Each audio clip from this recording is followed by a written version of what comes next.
All right, Coach. A little Guns N' Roses, a little Pearl Jam, getting it cranked up for Death Valley on a Saturday night. Probably a pretty good idea. Yeah, it was a little too loud, though. I mean, I just heard you guys playing my press conference. I still can't hit it out of my left ear. Coach Signetti's iPhone has been rocking. He enjoys it way too much. I took the defense outside about halfway through practice and said, I've had enough of this. I can't hear anything. I can't coach anybody. But it's going to be loud. We know it, and we need to do our best to prepare. And we've made it really hard in practice for our guys. So we're hopefully we're prepared when they get loud, because they are going to get loud. But this game shows up at the right time on the schedule for you, I get the feeling, though. Yeah, I mean, we feel like we've gotten better each week. I don't know if it shows up the right time playing them after a loss for the third straight time there on a homecoming night game. But like I said last week, we'll play wherever we're supposed to. I got no problem with going there 3 times in a row. I know we'll get their best. I know they're going to be coaching their best, playing their best, and they're going to come out full speed ahead with a really talented football team. All right, so what did we learn outside of the dramatics at the 56-yard field goal that gets you to overtime? You know how the late stages of the game go. What else did you learn about your football team by obviously playing your best opponent so far last Saturday at home? Well, I think the resiliency, which I talked about, we went down early in the game, and they had a chance to go up 14-0 after we threw the interception, and we stopped them. And then we came back, and we were really in control of the game, and then we kind of let them back in it, and we had to come back again. So the resiliency. I said it earlier in the week. Last year we were in those games. The North Carolina game, we lost. The Clemson game, we lost. So we were in that position again, and I think how to learn how to win in those situations is so important, and that was a huge step for our program. Coach, I'll tell you what I enjoyed the most about watching that game last week was afterwards. Because you talked about resiliency and playing with under control late fourth quarter when the clock's rolling. Like, hey, we got time. You shoved it down their throat. You run the football. You score. You win the game in dramatic fashion with Sebastian's interception. I loved the celebration on the field, and I loved your interview. And I know it was emotional and it was raw, and I could tell that you were emotional. And you said, hey, listen, we're coming. This culture, it's real. It's legit. And you proved it last year during a crazy COVID year. And now here you are undefeated, knocking on the top 25 and making some noise. And I know that, when somebody sticks a microphone in your face, right, and when that's all going down, your head's spinning 1,000 miles an hour. But can you go backwards a little bit with me on that? Because, when you took the job, it was a crazy time, right? I mean, you're sitting there trying to figure out, hey, we got the postseason thing. I'm doing the Ohio State thing over here. I'm juggling the BC thing over here. The next thing you know, COVID hits you in the first year. You're building something up. You like the foundation you're setting. And then you get a win like that, knocking off a team from the SEC in dramatic fashion. Fans are packed. They're now on the field. I know you had to look around and just kind of go, man, pinch me, man. This is what we've been dreaming about. Building Boston college football, getting back to the glory times. Yeah, I mean, just listening to you right now, it was really emotional. After the game, I was completely exhausted when I got home because the emotions were so high and they were up and down. But when Sebastian intercepted the ball, the first thing I did, I was like, all right, did he really catch it? Are they going to call it interception? Is this crew going to review it? So I'm looking for flags. I'm looking for anything. And then the next thing I know, I am like, there's like people on my back and I'm getting like pushed and shaked. I think someone might have even dumped a beer on me. And it was just like, you want to talk about pure emotion. And then I'm trying to get interviewed and they're chanting our names and the fans are awesome. And at first I couldn't speak, like nothing could come out. The overwhelming emotion that I had. I've never been a head coach in a stadium where there's been a lot of people before. I've never won a game where there's been a lot of people before like this. I mean, it was incredible. And then I get to the sideline, and my 2 little girls run out and jump on me, and my wife's there. And, I mean, it was one of the best feelings I've had to get into the locker room and the hugs and the things that the players were saying to each other and the love and the joy. That's why you do this, guys, and that's why I came back to college football. It is special. And those are life memories for so many people that were at BC, the students, the fans, the alumni, the players, for me, for my family, for the team. It was awesome, and I appreciate you asking that. And don't forget about the Commonwealth of Massachusetts. It was a great day. It was a great day for the Commonwealth. We have great players in the Commonwealth. Yes. And if you wanted me to play there, I still would have took the team out there. Just happy to play a game of football. Let's in getting the win. You also, at least from the front end of your administration to now, you've changed your playing personality. Maybe you and Sig have gotten in the room and gotten up on the whiteboard and said, okay, this group's allowing 270-some yards a game on the ground. Let's run the ball against Missouri. But I would also say since Phil got hurt against UMass, you guys have found that line between run-pass to be a little more equitable, I guess. Yeah, the last time I was on here, I was talking about throwing it 100 times a game. And certainly we might have to do that against Clemson. I think it's a combination, right? You lose Phil, and you lose the option to throw it all over the yard, which Dennis can still do. But then when we looked at that game, I truly believe Missouri has one of the most explosive offenses in the country. They struggled against the run. So for us, it was about possessions. It was about controlling the game, which, we held the ball for 13 minutes in the third quarter, which is ridiculous and a credit to our offense. But that was the plan to win. And the way our offensive line is gelled and Pat and those guys have run the ball, it's going to open up the pass game again. So don't be surprised if we get one of these big ones coming up. We have to do both. And I know Coach Signetti is biting his tongue up there calling all those runs. But I thought he called his best game, truthfully, since we've been together. Coach, you watch tape now of your opponent this weekend. It's Clemson. And, last year, Trevor Lawrence does not play. This is when all this stuff was coming down with COVID. And you're sitting there going, all right, we got this DJ Uiagalelei. He's about 6'5", 250. What's that going to look like? And your team got off to a brilliant start. And then you try to figure out, hey, can we close? You talked about those close games last year.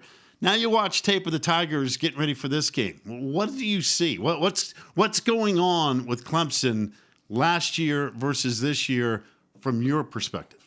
Well, there's definitely some different players, but really talented players. The quarterback is, like you said, looks like an NFL defensive end, and he throws 98-mile-per-hour fastballs, and the receivers are enormous, and Ross is back. And, their O-line, it might be a little younger, but they're really talented, and they can still run the football. What I see right now is Clemson's getting some unwarranted criticism, and I'm saying that not because we're playing them, because if you turn on the film and you really watch football, they are literally inches away. I mean, in that NC State game you guys watched, they had guys open and they just missed, or they just dropped, or they made the wrong cut or the wrong read, and they are minutes and seconds away from blowing this thing up. So we watched the film and we know what Clemson can do. We watched the film and we saw what DJ did to us in the second half last year. We executed at a very high level in the first half, and they did in the second half, and we couldn't hold on and they won. This is a good football team that's going to win a lot of games, and they're going to score a lot of points, and everybody's going to kind of take a deep breath right now, and Dabo will probably be smiling at some point late in the year. All right, let me counter with your defense. Now all of a sudden, here's a group that's emerging a little bit on your side of the ball. Veteran player like Sebastian makes the closer play the other day against Missouri. But you've got guys starting to step up. Salah's played very well, it looks like, for you off the edge. What other parts of your defense are you most encouraged about as you get ready to kind of dive into this conference slate? The linebacker play. Isaiah Graham-Mobley, he's a guy that early in the year was just learning his way in our scheme. He's one of our better players right now. Cam Arnold had his best game against Missouri, was a strong safety last year. He's starting to understand how to play the position and playing really, really physical and fast. And that's a position. We're really young up front. We're playing 3 true freshmen on the D-line, rotating them in. Those backers, they're going to need to have big days for us. I always get a kick out of watching folks, whether it be a small company, startup, whether it be my daughters. You get started, and the journey is the best part, right? I mean, and I got the sense, again, watching that game Saturday, and I mentioned the post-game stuff, the journey, you can't discard that. I mean, every day, you work, you grind, there's going to be some setbacks. But, Coach, isn't it the best? I mean, seriously, you're starting this thing from ground one, coming through COVID, you're now undefeated. You're sitting on the verge of the top 25. You got a road trip primetime game at Clemson. It's homecoming. You know it's going to be loud. They're nervous because, hey, BC's a really good football team, and you scared them half to death last year. But isn't the journey great? I mean, it's got to be the best. Yeah, the journey is the best, and that's something you can't overlook, and that's why you can't look too far ahead, and you have to take time and enjoy the moments. I'm not going to be one of these guys that tells you after that Missouri game that I just turned the page right away, and no, I didn't. I enjoyed every minute of it, and it was time to get to work on Clemson. We did, and we will work as hard as we can this week. We'll enjoy each other. We'll go to Death Valley, and we won't make any excuses about it. And our team's going to be excited to play. And this is a young stage of a program that I do believe is on a rise. The support from Pat Kraft and the administration, and now the students and the fans and the faculty, guys, it's awesome. And this place is an awesome place to be right now. And I'm just fortunate to be the head coach.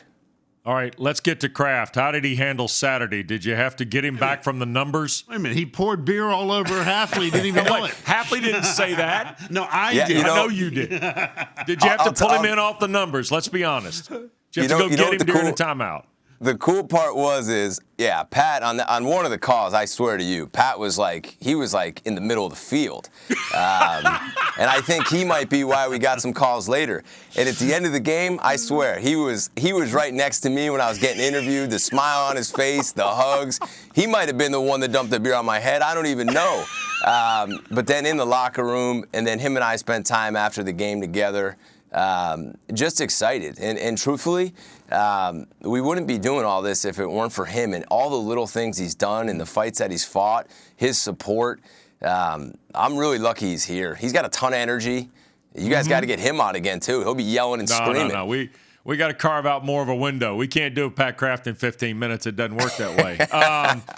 I want to ask you about this only because I know how proud they are to be BC alums. I mean, I know Mutrin and Pete are on your radio broadcast. Those guys played there.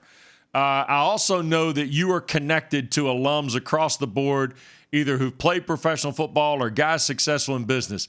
I'm just curious as to what that means to you in a second year to know how big that alumni support is of former football players right now at BC. It's awesome. You know, whether it's Matt Ryan shooting me a text right after the game or successful business people, alumni all over the place, just text message. And, hey, this was one of the best BC moments. This was one of the most exciting games I've ever been to. The energy, the way you guys are playing, the team, it's awesome. And that's why we're coming. And it's going to take some time. We're going to have our ups and downs, guys. We are.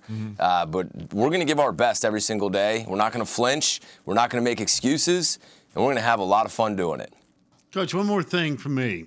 Dave Clawson, about, 6-7 weeks ago, kind of forecasted what he thought this college football season was going to look like. And he emphasized the fact super seniors, the transfer portal, a lot of old guys coming back. And he thought it would be the best college football season ever. There have been some people in the media that said, hey, it's college football is in a state of disaster. Now we're 1 month into it. You know what? Dave Clawson was right. Super seniors, transfer portal. We've seen more teams ranked in the AP poll that have lost through 4 weeks, which is 25, than ever before. Where are we going with college football for 21? Do you expect more of the same in October and November? Again, this is not necessarily a Boston College question. It's a college football question. But, I mean, what we have already sampled, do you get a sense that, hey, deal with it because that's what we've got for 21? Yeah, and that's why you better prepare every single week like you're playing the champ. If you look at these games right now, I don't care if it's Temple, I don't care if it's UMass, I don't care who you're playing. If you don't prepare like you're playing the champ, you're going to get knocked out. If you look at these rosters right now, it's senior, senior, senior, senior, senior. And it's not just a normal senior. We're talking about like 23, 24-year-olds. Yeah. And there's some rosters that are playing with grown men against 18-year-olds. And I don't care if it's a 5 or 6 or 7-star 18-year-old, the guy who's 23 and has played for 5 years with his teammates who have played for 5 years, good luck beating those teams.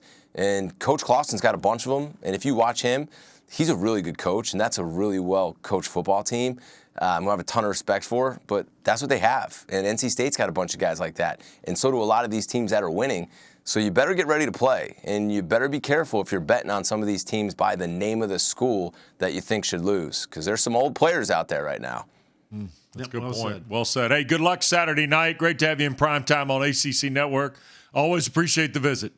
All right, thanks, guys. Appreciate it. You bet. Jeff Hafley, head coach of Boston College. Great stuff as always. The Eagles, by the way, meet the Tigers in primetime, presented by Geico, 7:30 Saturday night. Dave O'Brien, Tim Hasselbeck, Kelsey Riggs. I'm going to say it for the 100th time. That is a great young football coach right there. BC is, that was a home run hire. He was great at Ohio State. And if you don't believe me, just look at what Ohio State defensively is doing right now. He had a lot to do it when they were rolling. He is a tremendous football coach.